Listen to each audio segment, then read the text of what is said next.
Bonjour à tous, bienvenue sur l'internaute.com, ouestfrance.fr et 20 minutes.fr pour Direct Politique, votre émission politique sur Internet. Ce matin, nous recevons Éric Ciotti, député Les Républicains, président du département des Alpes-Maritimes. Bonjour Éric Ciotti. Bonjour. Merci d'être avec nous ce matin Merci à sur vous. le plateau. Michel Urvois, éditorialiste politique de Ouest France, et Mathieu Brutmuller, rédac-chef adjoint de 20 minutes, sont avec moi pour co-présenter l'émission. Bonjour messieurs. Bonjour.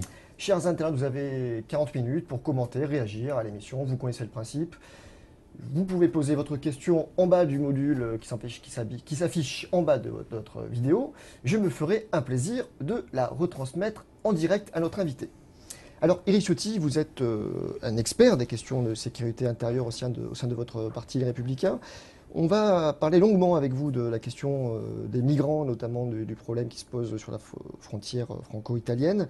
Avant cela, revenons sur la polémique suscitée par les propos de Nicolas Sarkozy en fin de semaine dernière, qui a fait beaucoup réagir ce week-end, sur sa parabole, vous savez, de la fuite d'eau concernant les migrants. On a envie d'avoir votre sentiment là-dessus.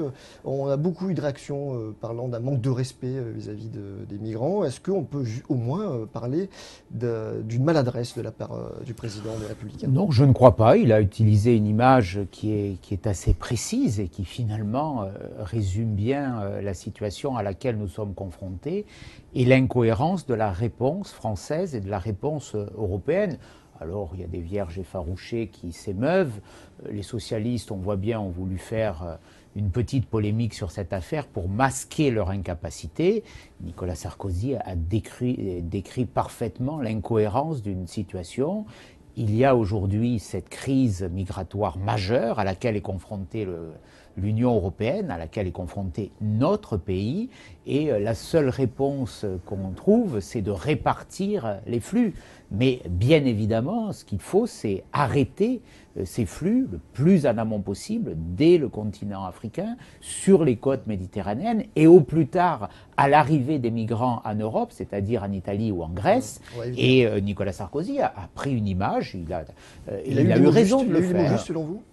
Oui. Il a décrit une situation qui est une situation de crise et il a fustigé l'incapacité de nos dirigeants et apporté des réponses pertinentes. Alors en attendant de tarir ces flux, ce qui demandera forcément du temps, parce que ça veut dire créer la paix dans les pays d'origine en fait. Oui, mais il y a une réponse de long terme, mais il peut y avoir une réponse immédiate. Alors il y a dans la réponse immédiate et sur le fond, il y a une polémique, une autre, sur la répartition des réfugiés. Alors on a parlé de quotas.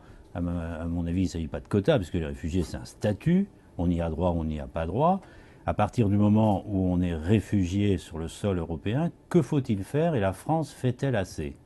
Alors d'abord, sur cette histoire de quotas, je ne sais pas de quoi on parle très exactement. C'est une clé de répartition. Certains parlent de quotas de migrants, d'autres de quotas de demandeurs d'asile, et vous avez raison de souligner, enfin d'autres parlent de quotas de réfugiés.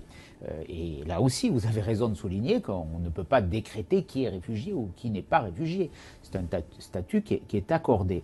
Donc, est-ce que la France en fait assez? La France a examiné 64 000 demandes d'asile en 2014. C'est un nombre important. La France a été longtemps parmi les premiers pays au monde en termes d'accueil de demandeurs d'asile. Aujourd'hui, le premier pays, du moins en Europe, c'est l'Allemagne. Il y a les États-Unis, il y a l'Italie. Mais je veux souligner que la France prend sa part et le fait de façon très importante aujourd'hui. Donc pour moi, il est inconcevable de demander un effort supplémentaire à notre pays. Et dans ces 64 000 demandes d'asile, je souligne qu'environ un peu plus de 20% des demandeurs obtiennent ce statut noble de réfugiés politiques. Et c'est l'honneur de la France d'accueillir ceux qui sont opprimés pour leurs convictions, pour leur appartenance religieuse. Et depuis 1793 et la Constitution de la République, on a toujours accordé à ce statut une place privilégiée. Et il faut naturellement continuer. Que fait-on de ceux qui ne bénéficient pas de ce statut? Et est-ce que vous pensez que les 11 000 places d'hébergement promises par le gouvernement vont dans le bon sens? J'allais y venir. C'est là où le système aujourd'hui trouve ses limites, est à bout de souffle. Ce sont les termes même du rapport de la Cour des comptes. je vous disais, 20% obtiennent le statut de réfugié, c'est-à-dire qu'environ 80% ne l'obtiennent pas, sont déboutés du droit d'asile. Et c'est là où apparaît l'inconséquence et l'absurdité de notre logique actuelle, en tout cas de celle du gouvernement actuel, c'est que quasiment aucun débouté du droit d'asile n'est reconduit vers son pays d'origine, alors que l'on sait très bien que la procédure d'asile, et je le déplore et je le condamne, est trop souvent aujourd'hui détournée de sa finalité. Elle est utilisée par des filières de passeurs. Bon, je suis rapporteur de budget de l'asile. Vous ne pouvez pas renvoyer des gens en Libye ou en Syrie c'est à leur risque et péril. Ceux qui viennent de Libye ou de Syrie, très généralement, obtiennent le statut de réfugié politique. Là, on parle de personnes qui viennent de pays d'origine sûre, quelquefois, et qui se voient déboutés. Et c'est tout à fait normal parce qu'ils n'ont aucune raison de bénéficier du statut de réfugié politique. En fait, ils sont venus vers l'Europe, vers la France, pour des raisons économiques. On peut le comprendre, mais c'est un autre sujet. Et on ne peut pas leur donner un statut qu'ils ne méritent pas. Donc, pour ces personnes, si on veut maintenir l'esprit du droit d'asile, il faut les reconduire vers leur pays d'origine. Il n'y a pas d'autre solution. Or, la Cour des comptes l'a souligné il y a environ quelques semaines dans un rapport, seulement 1% des déboutés du droit d'asile sont reconduits vers leur pays d'origine, ce qui traduit aujourd'hui une inégalité, une injustice totale. Les réfugiés sont placés sur le même plan que les déboutés du droit d'asile. Il y a des déboutés du droit d'asile qui se maintiennent sans qu'on puisse les renvoyer dans des centres d'accueil pour les demandeurs d'asile. Il me semblait qu'il y avait plus de retours au pays, de renvois au pays, depuis que la gauche était au pouvoir qu'à l'époque de Nicolas Sarkozy. Non. Le chiffre a diminué globalement et sur les demandeurs d'asile, aujourd'hui, il n'y a quasiment plus d'expulsions. Non.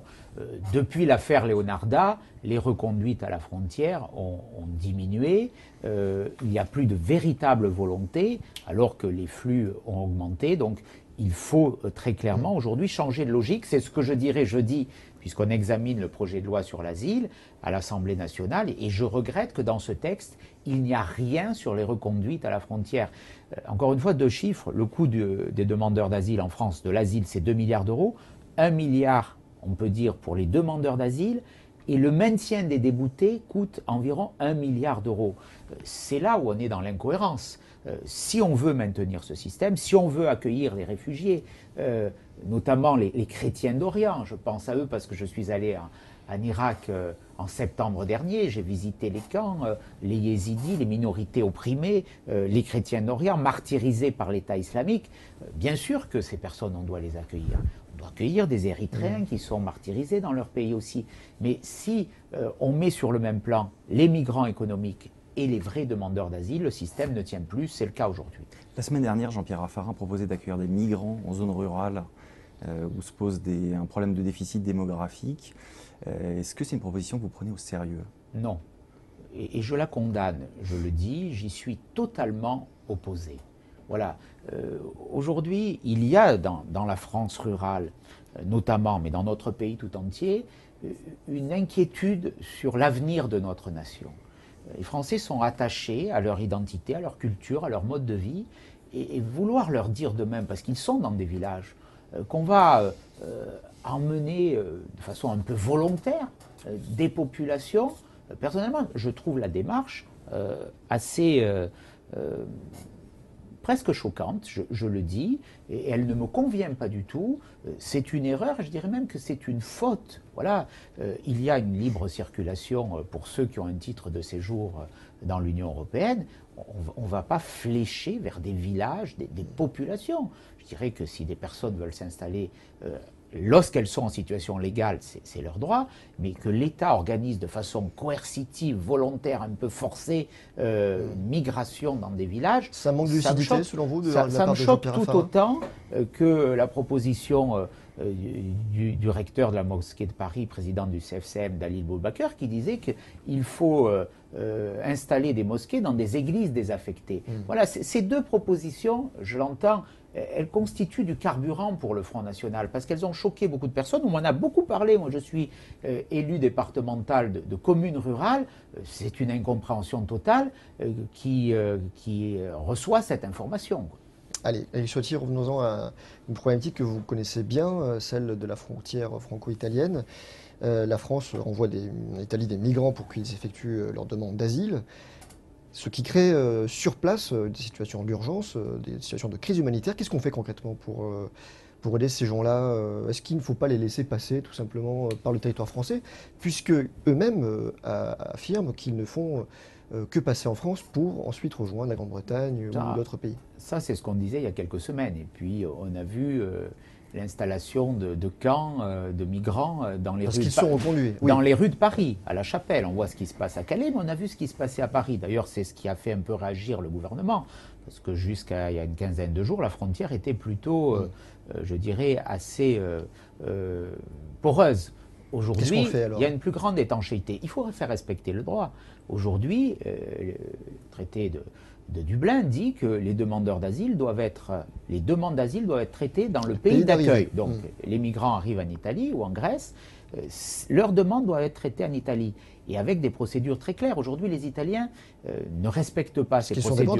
Il n'y a pas de prise d'empreinte digitale, par exemple, selon la démarche Eurodac qui doit être faite. Les Grecs ne le font pas, les Italiens. Alors, je conviens qu'il faut accompagner les Italiens. On ne peut pas les laisser seuls face à ce fardeau, même si juridiquement, c'est à eux d'y faire face selon les engagements conventionnels qu'ils ont pris auprès de l'Union européenne. Donc, l'Union européenne doit se substituer à l'Italie pour traiter ces demandes, mais elle doit le faire depuis le territoire italien.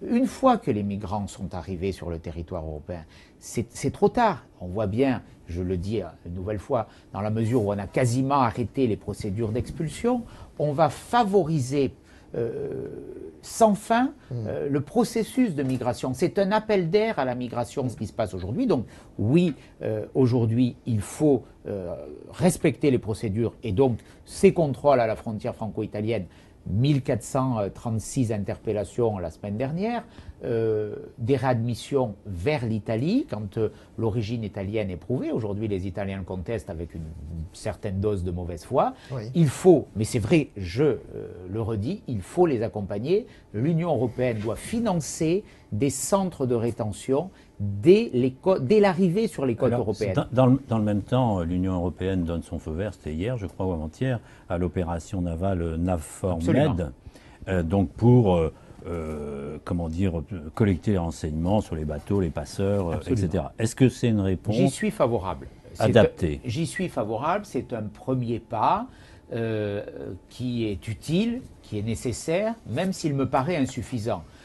Ce que n'a pas obtenu l'Union européenne, c'est le feu vert du Conseil de sécurité de l'ONU pour engager une vraie opération militaire dans les eaux territoriales libyennes et même sur le territoire libyen. Ça peut être une opération de destruction des navires de passeurs, mais également des camps de passeurs, des structures logistiques utilisées par les passeurs. C'est une bonne solution. C'est un premier pas, très largement insuffisant. Et si ça ne va pas au-delà, vous pensez... C'est une opération de surveillance. Moi, ce que j'appelle de mes voeux, je le dis depuis le départ, et la solution conjoncturelle à la crise des migrants, elle est là. Vous parliez tout à l'heure de la question du développement dans les pays d'Afrique. Bien entendu, sur le long terme, il faut développer, aider, accompagner ces pays de migration. Mais pour l'instant, il faut faire un véritable blocus des côtes africaines et ça passe par une opération militaire. Je regrette que la France et l'Europe se soient un peu isolées diplomatiquement, puisque là aussi la Russie, qui dispose d'un droit de veto au Conseil de sécurité de l'ONU, compte tenu des mauvaises relations un peu inutiles, d'ailleurs je le dis, que nous entretenons avec la Russie, eh bien la Russie bloque cet accord. Donc aujourd'hui, nous avons besoin de débloquer diplomatiquement cette situation et d'engager une vraie opération militaire. Donc on pourra avoir les renseignements, mais on ne pourra rien en faire, en gros. Pour l'instant, c'est un peu un mouvement, c'est une démonstration de force, mais sans la force. Il y a une enquête vraisemblablement sous-estimée qui a été menée par le collectif de Migrant Files qui estime que le renvoi de migrants a coûté à l'Union européenne 11,3 milliards d'euros depuis 2000. Est-ce qu'il n'est pas temps, selon vous, de reconsidérer la politique de répression migratoire ? Alors d'abord, je récuse ce terme de répression. Faire respecter les lois, ce n'est jamais une répression. Ce n'est au contraire que l'expression de la possibilité de vivre dans une société démocratique. Et si on ne fait plus respecter les lois, c'est là où on dérive. Donc on a des règles. L'Europe ne peut pas accueillir tous ceux qui veulent venir vers notre continent. Il y aura 2 milliards d'Africains à l'horizon 2050, 1 milliard 100 millions aujourd'hui. Il y a un écart de richesse, de développement, et donc il y a naturellement une aspiration à la migration vers l'Europe, comme il y en a sur le continent africain, vers l'Afrique du Sud, par exemple. Donc il faut traiter ce problème, mais lancer ce... Je vois bien derrière cette étude qui est très partiale ce que ça veut dire. Ça veut dire qu'il faut ouvrir largement les frontières de l'Europe. Ce serait une folie. Ce serait une folie. Parce ça que coûterait là, plus cher selon vous? Là, pour le coup, on ouvrirait en grand les voies des migrations. On donnerait du carburant aux passeurs qui font le commerce des êtres humains, qui vendent des passages à 6 000 € dans des soutes qui se transforment en cages Éric Ciotti, on parle aussi de mortuaires. personnes qui sont prêtes à mourir pour venir sur notre continent. De toute façon, elles vont venir, on dépense donc des fortunes pour les reconduire dans leur pays.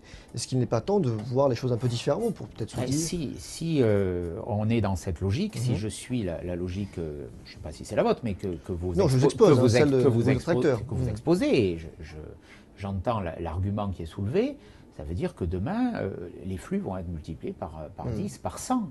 Et aujourd'hui, la seule solution, et elle est difficile, elle est exigeante, elle est pleine de failles, c'est d'avoir une attitude de fermeté. Moi, je m'élève contre cette fausse générosité. Cette fausse générosité, elle conduit à la mort des migrants aujourd'hui. Regardons, je reprends souvent cet exemple de ce qui a été fait en Australie. Politique conduite en matière de migration par le nouveau gouvernement conservateur de Tony Abbott. Une attitude d'extrême fermeté. Il n'y a plus de morts aujourd'hui au large des côtes australiennes. Il y en avait plus d'1 millier en 2013. Donc la fermeté n'est pas l'ennemi des migrants. La fermeté est la garantie aussi qu'on va protéger peut-être beaucoup plus les migrants si on ouvre les frontières de l'Europe. D'abord, quel avenir pour ces migrants en Europe? Il n'y a pas de travail à leur offrir. Quelle capacité d'intégration pour des personnes qui vont être totalement déracinées, sans logement, sans travail? On va les enfermer dans des camps, au cœur de nos villes, comme on voit à Paris, ce que propose Mme Hidalgo. Tout ça n'est pas sérieux. La solution, elle est de bloquer les flux migratoires depuis les pays sources pour clore ce chapitre, de migration. Pour ce chapitre, revenons à la loi Asile qui sera donc en discussion jeudi le 25 juin. Le 7 juillet au Bel du Luxembourg. Est-ce que vous avez déposé un amendement pour renforcer le texte que j'imagine vous trouvez peut-être un peu trop laxiste ou peut-être pas assez solide? Nous avons eu une réunion en commission mixte paritaire après les débats au Sénat. Le Sénat avait considérablement et opportunément renforcé le texte sur l'asile, avec notamment un dispositif très clair qui dit qu'au terme des procédures de demande d'asile, devant l'OFPRA ou devant la Cour nationale du droit d'asile, ceux qui étaient déboutés, la décision de la Cour nationale du droit d'asile valait ce qu'on appelle une obligation de quitter le territoire français, une OQTF. On raccourcissait de fait les procédures. Aujourd'hui, la procédure de demande d'asile, c'est 2 ans, mais ensuite, une fois qu'il y a le rejet, une fois que la personne est déboutée, elle s'engage dans un long parcours. Le préfet va prendre une obligation de quitter le territoire, qui va être contestée devant le tribunal administratif, qui va être contestée lui-même devant le Conseil d'État ou la Cour administrative d'appel. Et puis l'étranger peut faire une autre demande, par exemple en tant qu'étranger malade. Donc il y a un détournement de procédure parfaitement scandaleux. Regardez d'ailleurs la logique, la description de ce parcours, c'est l'affaire Leonarda. 5 ans sur le territoire national en utilisant tous les en abusant des procédures. Donc nous, ce qu'on proposait, ce que j'avais proposé en première lecture, refusé par les socialistes, ce qu'avait mis le Sénat avec notre majorité, c'est que nous raccourcissions les procédures. Rejet de la demande d'asile vaut obligation de quitter le territoire. Vous allez expulsion cette immédiate. proposition. J'ai redéposé un amendement. Et puis, en même temps, nous disions qu'un demandeur d'asile, il ne peut pas faire une autre demande en s'appuyant sur un autre motif pour rester sur le territoire national. Nous installions des centres dédiés pour que soient traitées les demandes d'asile. Tout ça a été balayé avec une forme d'idéologie par la majorité et le gouvernement. Je le regrette, je le déplore. Ce texte n'amènera aucune amélioration. On nous parlait de raccourcir les délais de procédure 20 mois aujourd'hui pour les ramener à 6 mois. Tout ça n'est que poudre aux yeux, n'est qu'illusion. Si, encore une fois, on n'a pas la lucidité et la fermeté, mais qui est une expression de la générosité, de dire on reconduit les déboutés vers leur pays d'origine, eh bien les demandes ne vont cesser de croître et vont emboliser ce système. En lien avec cette question, il y a celle de l'acquisition de la nationalité. Et Nicolas Sarkozy a rouvert le débat, et d'une manière un peu inattendue, puisqu'il a déclaré remettre en cause, en fait, ce qui était son affirmation antérieure. Je cite, « Un enfant né en France a le droit de demander d'être français. C'est comme ça que la France est devenue un grand pays. » Est-ce que vous confirmez que c'est un revirement? Sur la forme, sur le droit du sol et droit du sang. Droit du sol, droit du sang. Sur la forme, c'est un peu différent. Nicolas Sarkozy a réagi à ma proposition que j'ai formulée dans mon livre Autorité sur l'acquisition de la nationalité. Nicolas Sarkozy ne s'est pas prononcé sur le fond. Il a, avec beaucoup de courage, dit que cette question méritait d'ouvrir un débat. Il ne s'est pour l'instant absolument pas prononcé sur la proposition que j'ai formulée dans mon livre, disant qu'aujourd'hui, le droit du sol, qui d'abord, contrairement à ce qu'on dit, n'est pas une longue tradition républicaine, il a été instauré à la fin de la Troisième République pour préparer le conflit avec la Prusse parce qu'on avait besoin de bras, mais dans le Code civil de 1803, il y a le droit du sang. Aujourd'hui d'ailleurs, l'acquisition de la nationalité en France mixte un système qui repose sur le droit du sang, et français le fils de français, sur le droit du sol pour environ 30 000 personnes, et français celui qui est né en France de parents étrangers, ou une acquisition par le mariage. Et c'est aujourd'hui 40 000 environ acquisitions de la nationalité par le mariage. Donc il y a un système mixte. Moi, j'ai formulé une proposition. Je dis une chose très claire. Pour moi, aujourd'hui, et notamment compte tenu des flux migratoires qui sont évoqués et qui peuvent s'annoncer, on ne peut pas devenir français par hasard. Ce doit être l'expression d'une volonté. Donc je dis, il faut réformer le droit du sol. Il faut davantage de critères. Voilà, il faut réformer le droit du sol. Moi, je souhaite réserver le droit du sol aux enfants nés en France de parents ressortissants d'un des 28 pays de l'Union européenne. Donc ça serait une restriction. Aujourd'hui, c'est pour toutes les nationalités. Ça veut dire que toutes les autres nationalités extra-communautaires n'auraient pas le droit de devenir français. Elles pourraient le devenir par la voie classique de la naturalisation, mais pas automatiquement. Je souhaite à tout le moins qu'il y ait une expression de la volonté pour devenir français à 18 ans, pour ceux qui bénéficient du droit du sol. Là, c'est le retour aux lois Pasqua-Méhaignerie qui a été supprimé par les socialistes. Et je pense aussi qu'il doit y avoir des exclusions, c'est-à-dire que les enfants d'étrangers rentrés en situation irrégulière sur le territoire national ne peuvent pas devenir français automatiquement. Après, il peut y avoir d'autres débats. Il y a une condition de résidence qui est de 5 ans aujourd'hui pour le droit du sol. On peut la porter peut-être à 10 ans. Mais en tout cas, je pense aujourd'hui, et je sens cette question, cette interrogation monter dans le pays, que l'on doit réformer le système actuel avec un principe très clair. On ne peut pas devenir français par hasard. Être français, ça veut dire qu'on épouse les valeurs de la République, qu'on s'est intégré, assimilé. Moi, je revendique ce mot d'assimilation qui est contesté. À propos d'assimilation, depuis quelques mois, à la tribune des meetings des Républicains, quand on parle d'intégration, on parle d'assimilation. C'est la ligne que vous défendez depuis quand même un certain temps. Donc là-dessus, vous avez eu gain de cause? Écoutez, ça évolue, mais le premier qui en a parlé, c'était en janvier 2013, un meeting à la Mutualité, c'est François Fillon. Qui a revendiqué ce terme d'assimilation. Il y a quelques années, ça aurait été plus polémique. L'assimilation, oui, mais on voit l'échec aujourd'hui. Qui peut contester l'échec de notre capacité à intégrer des étrangers, ou même, je dirais, ce qui est encore plus grave, des Français dont les parents étaient étrangers. C'est la ligne officielle, disons, en tout cas, moi, qui s'est imposée au sein des Républicains. C'est une idée, c'est une ligne que je défends. L'assimilation, c'est quoi? Ça veut dire que on va, quand on est étranger et qu'on arrive en France, eh bien, on doit s'adapter aux règles, à la culture. On doit connaître l'histoire du pays vers lequel on se tourne, et on doit épouser ces valeurs pour démontrer sa capacité à vivre dans notre pays. Voilà.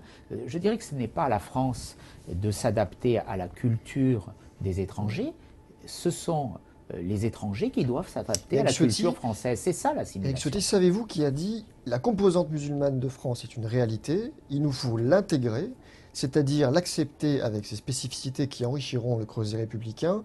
L'intégration n'est pas l'assimilation, cette dernière imposant au dernier arrivé qu'il renonce à son identité pour être accepté.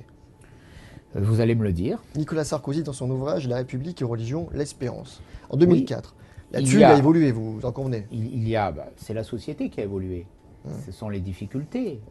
Malheureusement, depuis, je dirais que ce parcours vers l'intégration a échoué. Et puis, il y a ces phénomènes aujourd'hui qui légitimement préoccupent nos concitoyens. C'est la montée du radicalisme religieux. Quand il a écrit ce livre, on n'en était pas là. Je ne fais naturellement aucun amalgame, mais on voit l'extrémisme, le radicalisme islamiste. Donc la réponse apportée il y a une dizaine d'années n'était peut-être pas la bonne. Pour moi, il y a des termes que je partage dans cette analyse. La religion musulmane est aujourd'hui la deuxième religion de France. Elle a sa place, bien entendu, dans la République. Je dis à mes amis de la communauté musulmane qu'ils doivent aussi prendre leurs responsabilités, mieux s'organiser, chasser de ces rangs les extrémismes, les combattre. C'est à ce prix aussi qu'il y aura cette capacité d'intégration. Alors justement, sur ce terrain-là, est-ce qu'on ne confond pas un peu tout, enfin, est-ce qu'on n'amalgame pas un peu tout entre le culte et le culturel, entre la religion, l'islam, et une culture qui est une culture musulmane extrêmement riche, enfin, et reconnue à travers le monde comme une des grandes civilisations. On parle de conflit des civilisations parfois. Est-ce que ce n'est pas plutôt un conflit des ignorances? C'est-à-dire, est-ce que l'école, est-ce que les politiques sociales, est-ce que ne sont pas déficientes, et est-ce qu'on se connaît suffisamment au fond? Des déficiences, il y en a. Voilà. Et notre modèle d'intégration ne marche plus. Il y a la différence entre la culture et le cultuel, vous avez raison. Nous sommes les héritiers d'une culture, d'une civilisation judéo-chrétienne. Dire cela, ce n'est pas affirmer une expression religieuse. C'est appeler au fonctionnement social de notre société, à notre architecture, à nos modes de vie. La France a été façonnée pendant des millénaires par cette culture. Mais de même qu'il y a une culture musulmane qui n'est pas que l'islam, et l'islam n'est pas que... Mais il y a une culture de pays étrangers qui est différente. Donc, moi, je fais une différence entre ce qui relève de la culture, et c'est pour ça que je dis les étrangers doivent s'adapter à cette culture française qui est dominante. Et après, on a des règles en matière cultuelle qui sont inscrites dans notre Constitution. Il y a une liberté de religion en France, et c'est heureux, c'est un principe constitutionnel. Et il y a un principe de laïcité qui est reconnu dans notre Constitution. Ce choc, cette confrontation, s'est traduite pendant des siècles entre un conflit entre la République et la religion catholique, qui a été soldé par la loi de 1905. En 1905, en métropole, je crois qu'il y avait 15 000 musulmans. Aujourd'hui, selon les estimations, il y a 44 millions de baptisés catholiques, il y a 5 millions, c'est une moyenne de musulmans en France. Donc deuxième religion de France. Et cette relation entre la République et la religion musulmane, entre l'islam et la République, elle n'a pas trouvé son point d'équilibre. Je le dis aujourd'hui en le déplorant. Donc il faut que l'on travaille là-dessus avec ce principe clair, la liberté d'expression religieuse, mais en même temps la laïcité. Et je le dis, moi personnellement, je suis partisan d'une laïcité quelque peu intransigeante. J'ai porté des propositions de loi à l'Assemblée nationale après l'affaire de la crèche Bapilou pour interdire le port de signes religieux en entreprise. J'ai déposé une proposition de loi face à la lâcheté de Mme Najat Vallaud-Belkacem qui a autorisé le port de signes religieux pour les accompagnants scolaires dans les sorties scolaires. C'est une logique, c'est totalement illogique. Dans l'enceinte de l'école, on a la loi de 2004. voulu d'ailleurs par François Fillon sous l'autorité de Jacques Chirac à l'époque, qui interdit le port de signes religieux ostentatoires. Oui. Et lorsqu'on sort de la classe avec les mêmes élèves, les mêmes enseignants, au prétexte qu'il y aurait des parents, on autorise le port de signes religieux. C'est d'une lâcheté et c'est d'une incohérence absolue. Donc il faut légiférer parce qu'aujourd'hui on dit c'est au chef d'établissement de prendre leurs responsabilités. C'est ça qui est lâche d'ailleurs. Et puis j'ai porté une proposition de loi pour interdire le port de signes religieux et du voile dans l'université. D'ailleurs, Nicolas Sarkozy il a pris parti, il n'avait pas pris parti sur le droit du sol pour l'instant, je pense qu'il a son idée, mais il a pris parti et je le dis avec beaucoup de courage. Je crois qu'il faut combattre l'avancée de l'expression des communautarismes, parce qu'au-delà de la religion, moi je refuse qu'il y ait une règle religieuse ou communautaire qui soit supérieure aux lois de la République. Et on doit veiller à cette forme d'intransigeance, parce qu'autrement, demain, on va avoir des avancées. Moi, je ne veux pas qu'il y ait des amphithéâtres qui se voilent, qui se transforment les femmes, qui porteraient toutes le même vêtement sombre. Attention, l'université, pour moi, c'est le lieu de la modernité, de la science, du progrès, de l'égalité entre les hommes et les femmes. Et est-ce qu'on va soumettre les femmes à l'avancée d'une forme de superstition au XXIe siècle en France, pays des Lumières? Je regardais récemment... En 2017, vous allez peut-être proposer que ces propositions soient votées. Bien sûr. D'accord. Je regarde le combat de certaines femmes en Égypte ou dans les pays du Maghreb, d'universitaires, qui se battent justement contre cette forme de régression qui place les femmes en situation de soumission pour des raisons religieuses. De grâce, ne les laissons pas pénétrer sur le territoire de la République, ne les laissons pas du moins avancer. Et il nous reste 10 petites minutes, on va passer à notre Petite sujet. question concernant votre rapport que vous avez fait avec M. Menucci sur les filières djihadistes. Parmi les problématiques que vous avez soulevées, il y a celle de la gestion du retour des djihadistes endurcis. Quelle réponse autre que sécuritaire doit-on apporter? D'abord, il faut protéger la société. Donc cela passe bien sûr par une réponse sécuritaire. Il faut surveiller les retours. Aujourd'hui, il y a environ 1800 Français engagés dans des filières djihadistes. 500 sont sur les théâtres de guerre en Irak ou en Syrie, environ, c'est une estimation, sans doute sous-estimée. 500 aspirent à s'y rendre. Environ 270 sont partis de ces zones. 200 sont sont revenus en France. Sur ces 200, une centaine ont été placés en détention provisoire. Sur décision du pôle antiterroriste du TGI de Paris, donc puisqu'ils ont commis des actes criminels et des actes dans le cadre d'une action terroriste en Syrie, donc ils sont en détention provisoire. Les autres doivent faire l'objet d'une surveillance absolue de nos services de renseignement pour protéger la société face à la menace potentielle qu'ils représentent. Et puis, il faut aussi, vous avez raison, et j'en ai proposé dans mon département, des mesures de prévention, de détection, d'essayer de déradicaliser ces personnes. C'est aussi le cas pour ceux qui veulent partir. Il y en a environ 500. Donc, moi, j'ai mis en place une procédure assez simple, assez originale dans le département des Alpes-Maritimes, la mise en place de mentors au titre de président de conseil départemental en charge de la protection de l'enfance. Donc, il y aura un adulte référent qui va suivre un mineur qui est en voie de radicalisation, qui va le suivre en permanence, échanger avec lui. Donc, il y a un travail social. Mais la réponse, elle est... je ne sais pas, je n'épouserai pas ce mot sécuritaire, mais elle est de protection de la société d'abord. Vous faites une autre proposition aussi dans votre rapport, c'est la création d'un régime de saisie de données informatiques à l'insu de leurs propriétaires. Ça veut dire que la loi renseignement ne va pas assez loin. Quelle est la différence entre votre proposition et ce que permet la loi? On pointe une des failles qui a été soulignée d'ailleurs par les magistrats du pôle antiterroriste en matière de perquisition informatique. Mais là, c'est dans le cas où une information judiciaire est déjà ouverte. La loi renseignement permet de détecter la menace dans un cadre administratif, donc avant de passer au stade judiciaire. Dans le stade judiciaire, il y a une faille assez technique, une saisie de données informatiques juridiquement a été assimilée à tort à une perquisition. Donc ça veut dire qu'elle nécessite la présence de la personne. Vous conviendrez que les magistrats nous ont dit que c'était impossible, donc on souligne la nécessité de cet ajustement, mais c'est assez technique, c'est une erreur dans l'adoption de lois précédentes. Et il nous reste 5 petites minutes, on va en profiter pour commenter un petit peu l'actualité. Ce matin, un rapport de France Stratégie a rendu au ministre de la Ville, Patrick Kanner, un rapport pour encourager l'engagement des jeunes dans la vie politique et a proposé de plafonner à 70 ans l'âge d'un candidat à une élection parlementaire et locale. Qu'est-ce que vous en pensez? C'est grotesque, c'est absurde.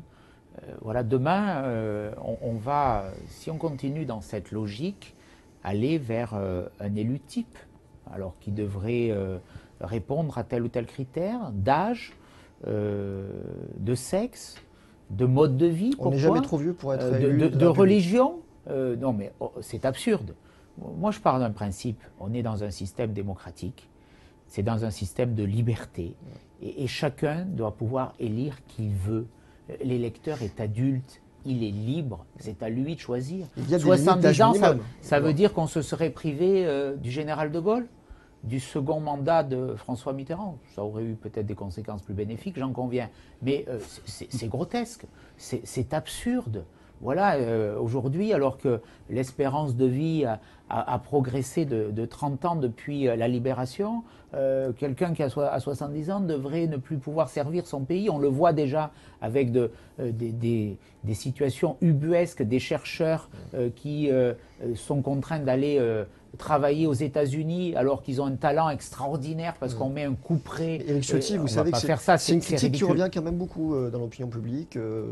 Nos gouvernants ou nos représentants sont trop vieux, etc. Vous l'entendez quand même. Mais l'électeur est libre. S'il considère que quelqu'un est trop vieux, il ne faut pas qu'il vote pour lui. Si quelqu'un est élu par le peuple français, comme il a été pour le général de Gaulle ou pour François Mitterrand, enfin quand même, je trouve que c'est une régression intellectuelle sous l'assaut du politiquement correct d'une rare indigence. Autre actualité, dimanche, il y avait des élections partielles, municipales partielles, où la droite a gagné. Brillamment. Et alors justement, c'est sur le brillamment que je voulais vous interroger.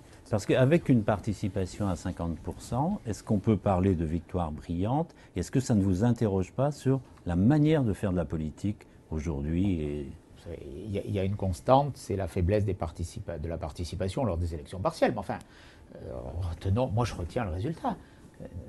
Les Républicains ont gagné Clichy, qui était détenu par la gauche depuis un siècle. C'est la ville de Jacques Delors. C'est une victoire historique, au 57%. Je veux dire qu'au premier tour, le Front National a fortement reculé. C'est un enseignement qui n'a pas été beaucoup relevé par les commentateurs, mais je veux le faire. La gauche a reculé encore plus fortement et nous gagnons toutes les villes. Asnières, Clichy, voilà. Donc je dirais que c'est un beau succès pour les Républicains de Nicolas Sarkozy, et je m'en réjouis. Ça nous donne de la force pour préparer les étapes à venir, pour conduire l'alternance, parce que cette alternance, c'est aux Républicains de la conduire. Ce n'est l'alternance au pouvoir socialiste qui a tellement abîmé la France, c'est à nous de la conduire, et sûrement pas au Front National qui, si demain il arrivait par malheur au pouvoir, abîmerait de façon majeure notre pays avec un projet économique délirant et avec des propositions totalement inconséquentes. Dernière question, M. Ciotti. Madame Taubira, la garde des Sceaux, qui a menacé à demi-mot vendredi de quitter le gouvernement si sa réforme de la justice des mineurs n'était pas réalisée. Est-ce que selon vous, Madame Taubira est encore utile au gouvernement? Sûrement pas. Je dirais que Mme Taubira a commis déjà beaucoup de dégâts en matière de politique pénale. Manifestement, elle veut en commettre encore d'autres avec cette loi sur les mineurs qui tourne le dos à toute forme de sanction pour privilégier, une fois de plus, déjà après la contrainte pénale, les méthodes douces, les méthodes éducatives, comme si Mme Taubira ne mesurait pas l'avancée de l'insécurité dans notre pays. Aujourd'hui, c'est plus une priorité du gouvernement. Aujourd'hui, il faut que le Premier ministre fasse preuve d'autorité. Voilà, on a vu qu'il avait brandi le 49.3 avec autoritarisme face aux frondeurs. Là, on l'entend moins face à Mme Taubira, mais c'est quand même assez inédit. On a une ministre importante qui défie le Premier ministre, qui lui lance un ultimatum, un oukase. M. Valls ne répond pas. Eh bien, pour quelqu'un qui se prétend porter une forme d'autorité républicaine, c'est assez décevant. Elle est pourtant un peu marginalisée aujourd'hui sur ces questions-là. Ça fait 2 textes de loi qui ne sont pas inscrits à l'agenda parlementaire. Finalement, Valls est peut-être en train de... En tout cas, je pense qu'il faut qu'il clarifie les choses. Moi, je ne suis pas rassuré. La contrainte pénale a vu le jour et elle fait des dégâts dans notre pays. Vous reviendrez dessus si vous êtes élu Bien en entendu, 2017. bien entendu. Nous sommes aujourd'hui dans une forme de désarmement pénal, de déconstruction permanente de la peine, qui introduit une forme de défiance envers la justice de notre pays. Aujourd'hui, quelqu'un est condamné à plusieurs années de prison ferme, il n'en fera pas un jour. Du fait des dispositions qui sont aujourd'hui en vigueur. J'en conviens, certaines existaient avant Madame Taubira. Et je le dis avec d'autant plus de force que je les ai combattues, notamment la loi Dati que je n'ai pas votée en 2009. Donc je suis tranquille pour exprimer ces positions. Je le fais avec constance depuis plusieurs années. Il faut rendre du sens à la peine, à sa capacité dissuasive. Il ne faut pas avoir peur de la sanction. Il faut remettre ses repères. On a besoin d'autorité. J'ai écrit un livre qui porte ce nom et je crois que notre société a besoin d'autorité républicaine et c'est l'inverse qu'incarne Madame Taubira. Très bien, ce sera le mot de la fin, Éric Ciotti. Merci d'avoir été avec nous ce matin dans Direct Merci Politique. à vous. Merci messieurs, merci chers internautes. On se retrouve mardi prochain, comme d'habitude, même heure, même endroit. D'ici là, restez connectés. À bientôt. Merci.